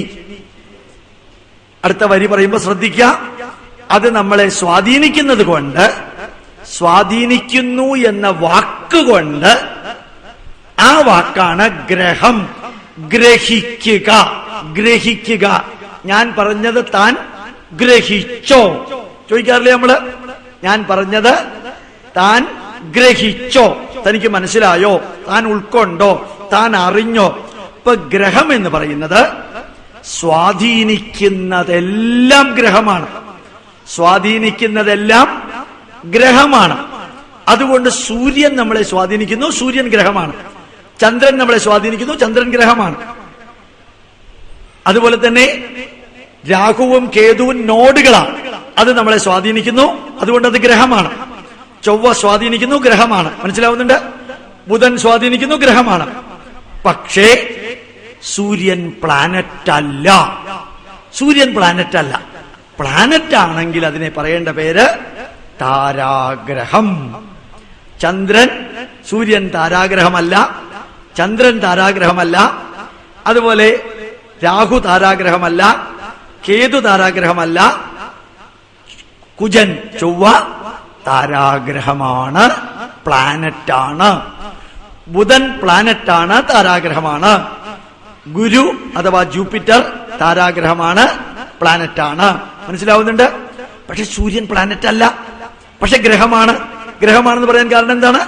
സ്വാധീനിക്കും. ഗ്രഹം എന്ന വാക്ക് ഞാൻ തുടക്കത്തിൽ പറഞ്ഞിരുന്നു. അനുഗ്രഹിക്കുക, പരിഗ്രഹിക്കുക, ഗ്രഹിക്കുക. സൂര്യ ഗ്രഹ, ഗ്രഹണം, ഗ്രഹണം, ഗ്രഹിക്കുന്നു. Which has got a bearing an influence. ഇപ്പൊ ഗ്രഹിക്കുക എന്ന് പറഞ്ഞാല് സ്വാധീനിക്കുക, ഇൻഫ്ലുവൻസ് ചെയ്യുക. അപ്പോ ശരിക്കു പറഞ്ഞാൽ ഈ മൈക്ക് എനിക്കൊരു ഗ്രഹമാണ്. എന്താ കാരണം അറിയോ? ഇതിന്റെ മാഗ്നറ്റ് എന്റെ തലയെ ഒത്തിരി സ്വാധീനിക്കുന്നുണ്ട്. ഞാൻ അറിയുന്നുണ്ടെങ്കിലും അറിയുന്നില്ലെങ്കിലും. അപ്പൊ ഇത് എനിക്ക് ഒരു ഗ്രഹമാണ്. അർത്ഥം മനസ്സിലായി? അപ്പൊ സൂര്യൻ ഗ്രഹമാണ്, ചന്ദ്രൻ ഗ്രഹമാണ്, രാഹുകേതു ഗ്രഹമാണ്, ബുധൻ ഗ്രഹമാണ്, ചൊവ്വ ഗ്രഹമാണ്, വ്യാഴം ഗ്രഹമാണ്. പക്ഷേ സൂര്യൻ പ്ലാനറ്റ് അല്ല, ചന്ദ്രൻ പ്ലാനറ്റ് അല്ല. മനസ്സിലാവുന്നുണ്ട്? രാഹു പ്ലാനറ്റ് അല്ല, കേതു പ്ലാനറ്റ് അല്ല, മാർസ് പ്ലാനറ്റ് ആണ്, താരാഗ്രഹമാണ്. ഈ ഗ്രഹം എന്ന വാക്ക് മനസ്സിലാക്ക. നമ്മുടെ 12 രാശിചക്രത്തിലുള്ള എല്ലാം ഗ്രഹമാണ്, പക്ഷെ എല്ലാം താരാഗ്രഹമല്ല. ഈ ഗ്രഹം ധാരാളം പേര് ചോദിക്കാറുണ്ട്. താനൊക്കെ ജ്യോതിഷവും കൊണ്ട് നടക്കുന്നില്ല, എന്തർത്ഥാടോ ഉള്ളത്? സൂര്യൻ അതിലെ ഗ്രഹമാണെന്നാ പറയാ, ചന്ദ്രൻ പ്ലാനറ്റ് എന്ന് പറയുന്നു. എന്തൊരു മണ്ടത്തരാടോ പറയാ. ഈ ഫസ്റ്റ് ഹാൻഡ് നമുക്ക് തെറ്റുപറ്റിയത് സംസ്കൃത വാക്കിനെ നമ്മള് ഇംഗ്ലീഷിലേക്ക് ട്രാൻസ്ലേറ്റ് ചെയ്തിട്ട് ഇംഗ്ലീഷിലൂടെ വിവരണം കൊടുത്തോണ്ട് പോകും. അപ്പൊ സംസ്കൃതത്തിന്റെ ഇൻഫ്ലുവൻസ് പോയി. ആ വാക്കുദ്ദേശിച്ചത് അതല്ല. നിങ്ങൾ ചിലർ പറയാറില്ലേ, ഇപ്പൊ ഞാൻ അവിടെ പോയപ്പോ ചോദിച്ചു പായസം എങ്ങനെയുണ്ടെന്ന് ഒരാളോട് ചോദിച്ചു. എനിക്കറിയാവുന്ന ആളാണ്. സാറേ പായസം ഭയങ്കരമായിട്ട്. സാറേ പായസം ഭയങ്കരമാവില്ല. എന്താ കാരണം? പുലി, കടുവ, സിംഹം, കരടി, ചെന്നായേ ഭയങ്കര ആവുള്ളൂ. പായസം ഭയങ്കര ആവില്ല. ചായ ഭയങ്കരമായിട്ടുണ്ട് സാറേ. സാറിന്റെ പ്രഭാഷണം ഭയങ്കരമായിട്ടുണ്ടെന്ന് പറഞ്ഞാൽ ഇവിടെ ആരും ഇരിക്കില്ല. അർത്ഥം മനസ്സിലായി? പക്ഷെ നമ്മളത് ഉപയോഗിക്കുന്നു ഇല്ലേ? നമ്മൾ ആ ഭയങ്കരം എന്ന വാക്ക് ഉപയോഗിക്കുന്നു. കുറച്ചു മുമ്പ് മഴ പെയ്തപ്പോഴത്തേക്കും ഇവിടെ ഒരു സാറ് പറയണ്ടായി, നല്ല മഴ. സാറേ നല്ല മഴയല്ലാതെ ചീത്ത മഴയാ, അതുകൊണ്ട് പ്രഭാഷണം നടത്താൻ പറ്റിയില്ല. പക്ഷെ നമ്മൾ എന്ത് പറഞ്ഞു? നല്ല മഴ. 103 ഡിഗ്രി ഫാരൻഹീറ്റ് ചൂടുള്ള കുട്ടിക്ക് എന്ത് പനി എന്നാ പറയാ? നല്ല പനി. മോശമായിട്ടുള്ള പനിയല്ല, നല്ല പനിയാണ്. സൗദി അറേബ്യയിൽ മണ്ണിൽ വർക്ക് ചെയ്യുമ്പോൾ എന്താ പറയാ? ഇവിടെ നല്ല ചൂടാന്നാ പറയാ, ചീത്ത ചൂടാന്ന് പറയില്ല അല്ലെ? പക്ഷെ നല്ല എണ്ണ, അത് ശരിയാ.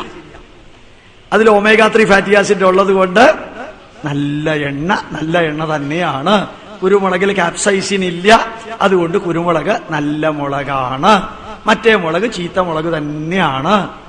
അപ്പൊ നമ്മൾ മലയാളം ഉപയോഗിക്കുമ്പോഴത്തേക്കും പല രീതിയിലാണ് നമ്മൾ ഉപയോഗിക്കുക. വിഗ്രഹം, അനുഗ്രഹം, പരിഗ്രഹം, ഗ്രഹണം. ഗ്രഹണം എന്ന് വെച്ച് കഴിഞ്ഞാല് സ്വാധീനിക്കുന്നത്. അതുകൊണ്ട് ഭാരതീയ ജ്യോതിഷത്തിലെ സയൻസ് ഗ്രഹങ്ങൾ എന്ന വാക്ക് ക്ലിയർ ആയിട്ടുണ്ടാവുമല്ലോ ഇല്ലേ? ഇനി ആരെങ്കിലും നിങ്ങളോട് പോയിന്റ് ചെയ്തിട്ട് സൂര്യൻ ഗ്രഹമാണെന്നാണ് ജ്യോതിഷത്തിൽ പറയുന്നതെന്ന് വെച്ചാല് ഉത്തരം പറഞ്ഞോളണം. ആ ഗ്രഹത്തിന്റെ അർത്ഥം വിച്ച് ഈസ് ഇൻഫ്ലുവൻസിങ് യു. താരാഗ്രഹം, അതിന്റെ അർത്ഥം മനസ്സിലായി. ഗ്രഹങ്ങളുടെ ആകൃതി, പ്രകൃതി, അത് ഞാൻ പറഞ്ഞു.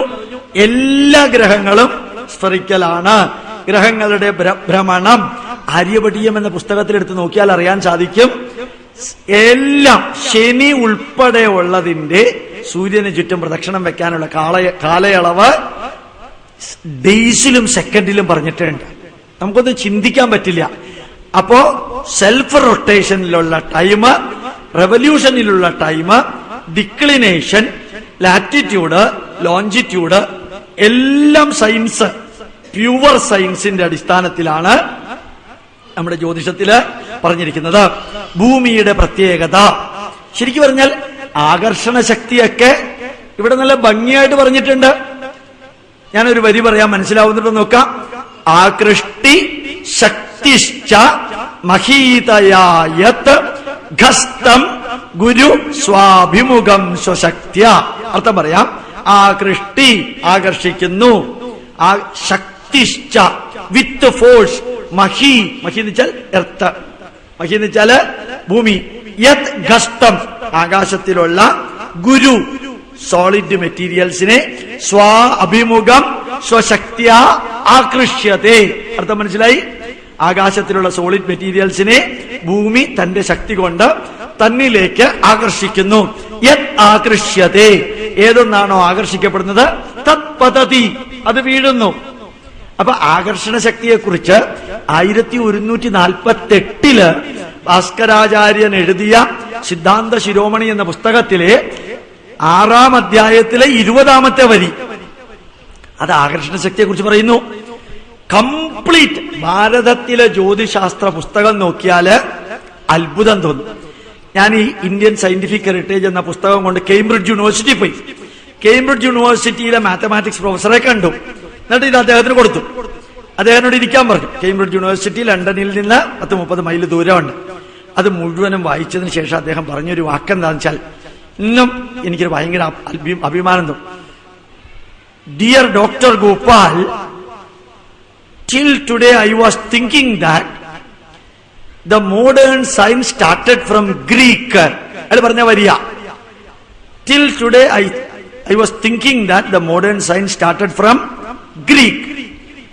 But now I am getting convinced. I am convinced എന്ന് പറഞ്ഞില്ല.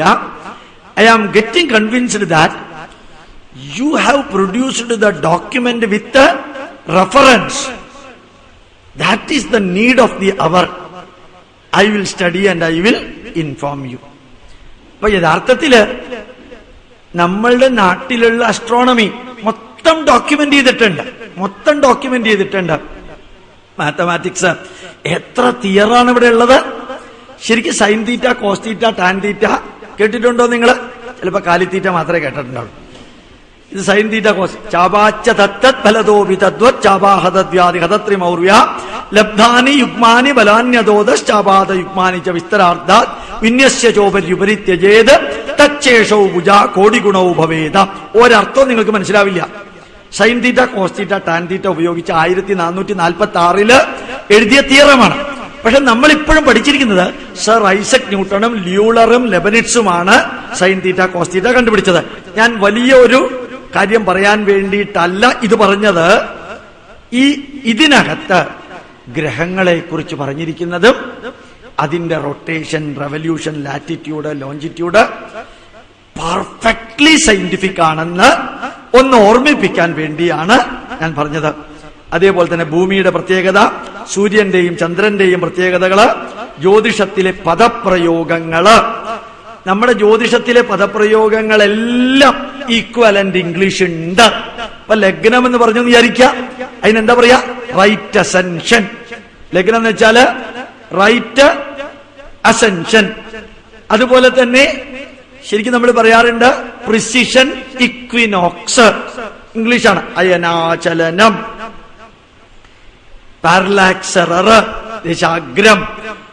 എല്ലാ സംസ്കൃത വാക്കിനും മോഡേൺ ഇംഗ്ലീഷ് ഉണ്ട്.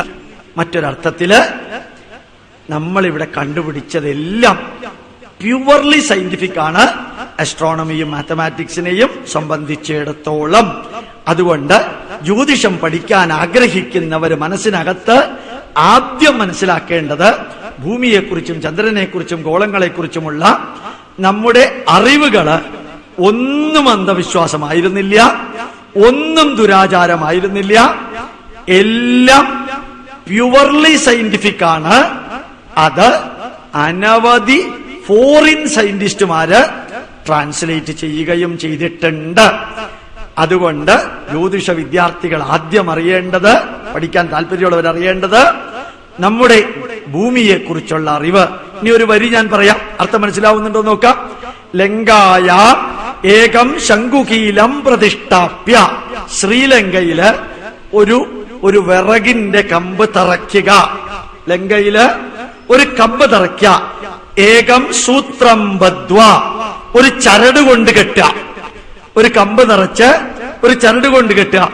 സൂത്രാഗ്രമന്യത്, ആ ചരടിന്റെ മറ്റേ അറ്റം മേലോരുപരി ബദ്ധ്വ, ആർട്ടിക് ഓഷ്യനി കൊണ്ട് കെട്ടുക.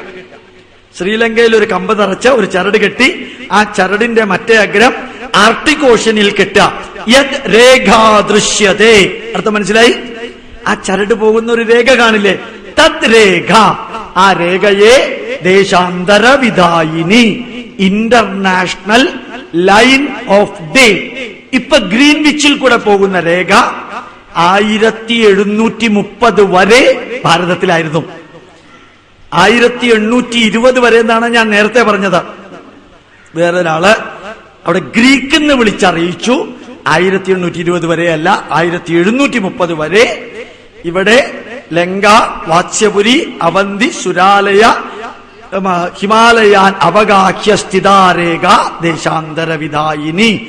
ഇന്റർനാഷണൽ ലൈൻ ഗ്രീൻവിച്ചിലുള്ളത് പണ്ട് ഭാരതത്തിലായിരുന്നു. അതിന്റെ അടിസ്ഥാനത്തിലാണ് ഭാരതത്തില് ജ്യോതിഷം കാൽക്കുലേറ്റ് ചെയ്തിരുന്നത്. അതുകൊണ്ട് നമുക്ക് ജ്യോതിഷം കാൽക്കുലേഷന്റെ ഭാഗമായ അസ്ട്രോണമിയില് ഒരു തെറ്റും പറ്റിയിട്ടില്ല. ജ്യോതിഷത്തിന്റെ ഭാഗമായ മാത്തമാറ്റിക്സില് നമുക്ക് ഒരു തെറ്റും പറ്റിയിട്ടില്ല. ജ്യോതിഷത്തിന്റെ ഭാഗമായ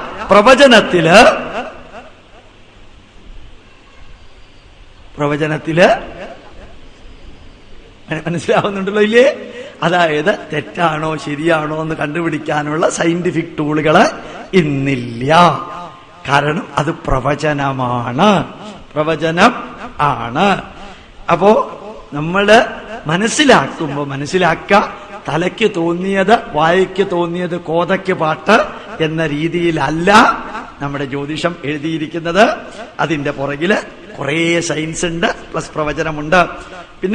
പിന്നതൊക്കെ ഞാൻ പറഞ്ഞു കഴിഞ്ഞതാണ്. അടുത്ത ഇമ്പോർട്ടന്റ്, ഗ്രഹങ്ങളുടെ കാരകത്വം. എന്താ ഉത്തരം? എനിക്കറിഞ്ഞുകൂടാ. നിങ്ങൾക്കോ? നിങ്ങൾക്കും അറിഞ്ഞുകൂടാ.